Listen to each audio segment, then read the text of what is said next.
কালীগঞ্জে vote পরবর্তী হিংসায় মৃত্যু হয় নাবালিকার। ঘটনার প্রতিবাদে জেলায় জেলায় বিক্ষোভ। দুর্গাপুরের সিটি সেন্টারে পথ অবরোধ কংগ্রেসের। মুখ্যমন্ত্রীর পদত্যাগের দাবিতে জেলা কংগ্রেস সভাপতি দেবেশ চক্রবর্তীর নেতৃত্বে দুর্গাপুর নগর নিগমের চারমাথা মোড়ের কাছে রাস্তা অবরোধ করে বিক্ষোভ দেখায় কংগ্রেস কর্মী সমর্থকরা।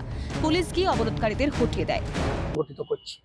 আমরা বিভিন্ন জায়গায় বিক্ষোভ পথ অবরোধের মাধ্যমে আমরা তামান্না খাতুনের খুনিদের বিচার চাই, যারা উন্মত্ত হয়ে কালকে পুলিশের সামনে হত্যালীলা চালিয়েছে, আমরা তাদের শাস্তি চাই। এ বিষয়ে কংগ্রেসকে কটাক্ষ তৃণমূল নেতৃত্বের।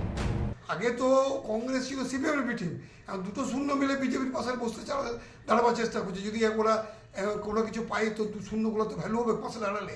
তো ওসব দিয়ে আমাদের চর্চা করার প্রয়োজন নাই। সিপিআইএম এর রাস্তা অবরোধকে ঘিরে উত্তেজনা দুর্গাপুরে।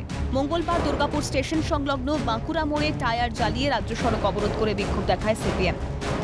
রাস্তা অবরোধকে ঘিরে সিপিএম এর যে রাস্তা অবরোধ, সেই রাস্তা অবরোধকে ঘিরে ধুমধুমার কাণ্ড, পুলিশের সঙ্গে ধস্তাধস্তি। ইতিমধ্যে কিন্তু দুর্গাপুর স্টেশনের কাছে যে বাঁকুড়া মোড় রয়েছে, সেই বাঁকুড়া মোড়ের কাছে রাস্তা অবরোধ শুরু হয়েছে সিপিএম এর। গতকালে কালীগঞ্জে যে ঘটনা ঘটেছিল, মৃত্যু ঘটনা ঘটেছিল, তারই প্রেক্ষিতে কিন্তু হয়েছে। দেখতে পাচ্ছেন সেই ছবি, আমরা দেখানোর চেষ্টা করবো। গোটা রাজ্যে এরকম অনেক বাড়ি, যে বাড়িতে এরকম তৃণমূল দাদাগিরি গুন্ডাগিরি করে সাধারণ মানুষকে খুন করতে তাদের হাত পা কাঁপে না।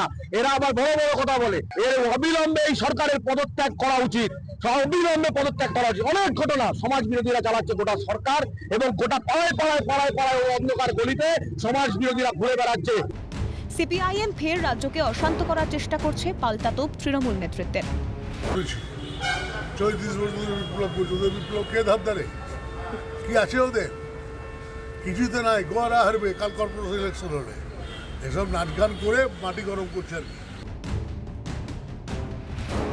মালদহের ইংরেজ বাজারে মালদা দক্ষিণের সাংসদ ঈশা খান চৌধুরীর নেতৃত্বে জাতীয় সড়কে বিক্ষোভ কংগ্রেসের। কোর্টের কোনো দাম নেই, পুলিশের কোনো দাম নেই। আমাদের রাজ্য সব কিছু করছে টিএমসি সরকার। টিএমসি যারা কাছে থাকছে তারা অ্যাডভান্টেজ পাচ্ছে, আর অন্য দলরা, অন্য মানুষরা। আজকে 9 বছর মেয়ে মারা গেছে, কালকে মালদার যে কোনো 9 বছর মেয়ে মারা যেতে পারে। কোনো আইন শৃঙ্খলা নেই, নবান্ন টিএমসি বিচার দেয়। এটা খুব বাজে জিনিস, খুব বাজে অবস্থা আমাদের রাজ্য। 2 তারিখ 2টো নাগাদ শিলিগুড়ির হাসমি চক থেকে একটি বিশাল প্রতিবাদ মিছিলের ডাক কংগ্রেসের। তারা কালীগঞ্জের ঘটনাকে গণতন্ত্রের ওপর আঘাত বলেই বর্ণনা করেন। সে জীবনের কিছুই দেখতে পেল না, তার অঙ্কুর বিকাশিত হলো না, অকালে চলে যেতে হলো।